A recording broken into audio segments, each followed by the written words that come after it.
अत्याचार बांग्लादेश को पड़ा बहुत भारी। मोदी ने बांग्लादेश को सिखाया ऐसा सबक कि सब देखते रह गए। बिजली और डीजल के लिए बांग्लादेश को पल पल तरसाने को मजबूर कर दिया। बांग्लादेश में हिंदुओं पर अत्याचार के बीच मोदी सरकार बड़े एक्शन के मोड में नजर आ रही है। दरअसल आपको बता दें कि मोदी सरकार ने बांग्लादेश को मिलने वाले डीजल और बिजली पर रोक लगा दी है। जी हां, इस वक्त की ये बड़ी खबर सामने आ रही है जिसके मुताबिक ये कहा जा रहा है कि जिस तरीके से हिंदू अल्पसंख्यकों पर जो अत्याचार बांग्लादेश में हो रहा है, इसको लेकर के मोदी सरकार एक्शन के मोड में नजर आ रही है। इतना ही नहीं, हिंदुओं की नौकरियां भी बांग्लादेश में खतरे की कगार पर है। वहां पर 25 ऐसे शिक्षक हैं जिनसे जबरन इस्तीफा ले लिया गया है। अब बांग्लादेश की तबाही से भारत मालामाल होता हुआ नजर आ रहा है, क्योंकि भारत के टेक्सटाइल इंडस्ट्री में काफी ज्यादा उछाल देखने को मिल रहा है। इसके अलावा बांग्लादेश अपने ही पैरों में कुल्हाड़ी मारता हुआ भी नजर आ रहा है, क्योंकि शेख हसीना ने तब कई सारे 10 ऐसे MOU हैं जिसे कि साइन किया था। अब बांग्लादेश की जो वर्तमान सरकार है इसे रद्द करने के लिए बेताब है। जी हां, बांग्लादेश से जुड़ी इस वक्त की ये तमाम ऐसी बड़ी अपडेट्स हैं जिसके बारे में हम विस्तार से आपको एक एक करके जानकारी देंगे। सबसे पहले बात करते हैं मोदी सरकार के एक्शन के बारे में, और खासकर हिंदुओं को कैसे बांग्लादेश में चुन चुन करके निशाना बनाया जा रहा है। दरअसल बांग्लादेश में शेख हसीना की सरकार गिरने के बाद हिंदुओं को चुन चुन करके निशाना बनाया जा रहा है। सरकारी स्कूलों में पढ़ाने वाले हिंदू शिक्षकों को इस्तीफा देने के लिए मजबूर किया जा रहा है।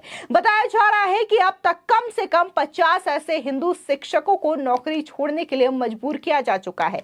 मीडिया रिपोर्ट्स के मुताबिक 29 अगस्त को छात्रों और बाहरी लोगों के बाशिशाल के बेकरगंज सरकारी कॉलेज की प्रिंसिपल शुक्ला रानी हलकदर के कार्यालय पर धावा बोला गया और इस्तीफा देने की मांग कर दी गई। कई घंटों तक डराने धमकाने के बाद हलदर ने सादा कागज पर मैं इस्तीफा देती हूं ये लिखकर नौकरी छोड़ दी।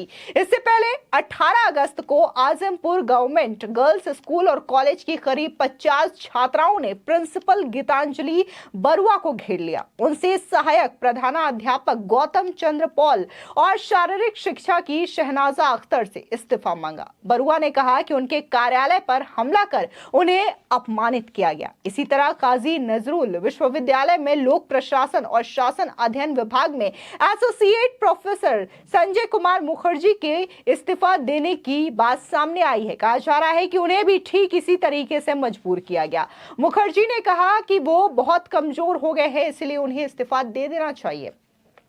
बांग्लादेश की अंतरिम सरकार के प्रमुख सलाहकार मोहम्मद यूनिस ने हिंदुओं को सुरक्षा का आश्वासन दिया था। उनका वादा खोखला साबित होता हुआ नजर आ रहा है, क्योंकि जिस तरीके से बांग्लादेश में मौजूद कट्टरपंथी लगातार हिंदुओं को परेशान कर रहे हैं, हिंदू शिक्षक हो या फिर नौकरी पेशा व्यक्ति हो, उन्हें परेशान करके जबरन उनकी नौकरी खाने पर यहाँ पर जो कट्टरपंथी है वो दिखाई दे रहे हैं। और जो मोहम्मद यूनिस ने वादा किया था कि अब अल्पसंख्यकों को परेशान नहीं किया जाएगा, उन पर अत्याचार नहीं किया जाएगा, तो ऐसे कोई भी वादे पूरे होते हुए बांग्लादेश में नजर नहीं आ रहे हैं। इसके अलावा बांग्लादेश हिंदू बौद्ध ईसाई ओया परिषद के समन्वयक साजिब सरकार ने बताया कि देश में अल्पसंख्यकों की हालात खराब होती जा रही है। खास तौर पर हिंदुओं को हमलों, लूटपाट, महिलाओं से बदसलूकी, मंदिरों में तोड़फोड़, घरों और व्यवसाय में आगजनी, हत्याओं का सामना करना पड़ रहा है। बांग्लादेश की निर्वासित लेखिका तस्लीमा नसरीन ने एक्स पर पोस्ट में लिखा कि वर्तमान सरकार अल्पसंख्यकों की रक्षा के लिए पर्याप्त कदम नहीं उठा रही है। लोगों को प्रताड़ित किया जा रहा है। सूफी मुसलमानों की मज़ारों और दरगाहों को भी ध्वस्त किया जा रहा है। इसके अलावा आपको बता दें कि बांग्लादेश में पूर्व पीएम शेख हसीना को सत्ता से हटाने के बाद जारी आंतरिक अस्थिरता की वजह से भारत सरकार व भारतीय कंपनियों की ओर से वहां निर्माणाधीन तकरीबन हर विकास अथवा ढांचागत परियोजना पर असर हुआ है। इसकी वजह से बांग्लादेश को बिजली की आपूर्ति भी प्रभावित है और फ्रेंडशिप पाइपलाइन से बांग्लादेश को डीजल आपूर्ति करने का काम भी स्थगित कर दिया गया है। दोनों देशों की सीमाओं पर होने वाला द्विपक्षीय कारोबार का पहिया भी थमा हुआ है और एक दूसरे देशों के कारोबारियों को आने जाने को लेकर के कई समस्याएं खड़ी हो रही है। अब स्थिति तभी सामान्य होगी जब वहां हालात स्थिर होंगे। इसके अलावा अगली अपडेट की बात करें तो बांग्लादेश में प्रधानमंत्री शेख हसीना की सरकार गिरने के बाद से ही पड़ोसी देश की स्थितियां लगातार गंभीर बनी हुई है। शेख हसीना के सत्ता में रहते पड़ोसी देश में गारमेंट इंडस्ट्री टॉप पर आ गई थी, लेकिन अब कट्टरपंथियों के प्रभाव से देश का बिजनेस का ग्राफ नीचे आता हुआ दिखाई दे रहा है।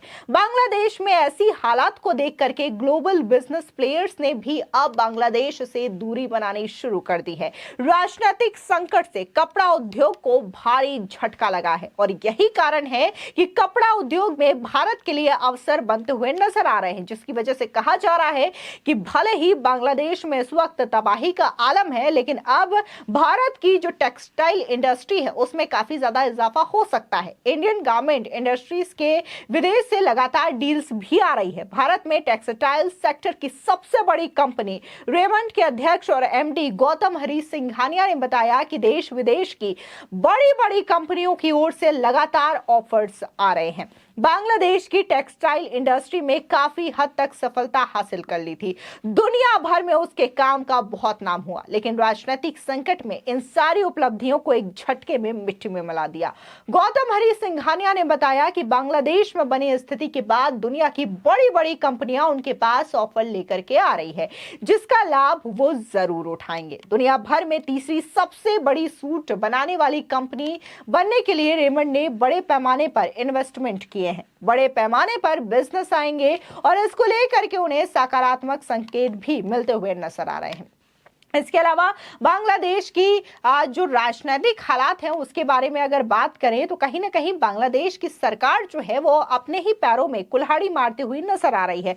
दरअसल मोहम्मद यूनिस के नेतृत्व वाली बांग्लादेश की अंतरिम सरकार भारत के साथ हाल में किए गए एमओयू की समीक्षा कर सकती है। बांग्लादेश के विदेश मंत्री तौहीद हुसैन ने रविवार को कहा कि नोबेल पुरस्कार विजेता मोहम्मद यूनिस की अगुवाई वाली बांग्लादेश की अंतरिम सरकार भारत के दस्तखत किए गए एमओयू की समीक्षा कर सकती है। अगर उन्हें देश के लिए लाभकारी नहीं माना जाता तो इन एमओयू को रद्द कर दिया जा सकता है। अगर ऐसा हुआ तो यह बांग्लादेश सरकार का खुद ही अपने पैरों पर कुल्हाड़ी मारने के बराबर होगा।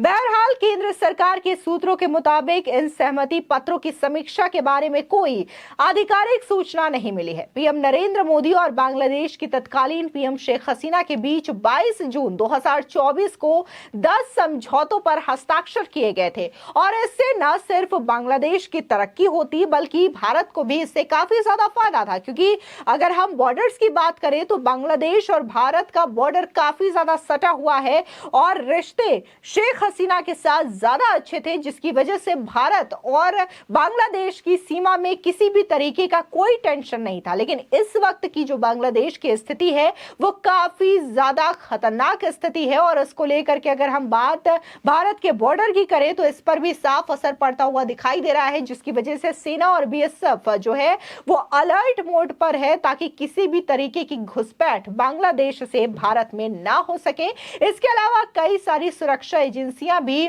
जो है इस वक्त रडार पर है ताकि बांग्लादेश और भारत के बीच टेंशन की स्थिति और भी ज्यादा ना बढ़े। फिलहाल इस पूरे मामले को लेकर के आपकी क्या राय है हमारे कमेंट सेक्शन में जरूर बताएं। धन्यवाद।